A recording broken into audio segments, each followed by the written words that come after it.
perhiasan dunia. Namun yang paling indah di antara semua hanya istri saleha, istri yang saleha.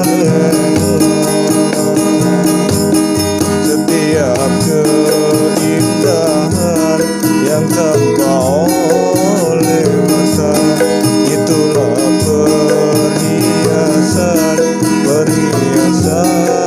dunia.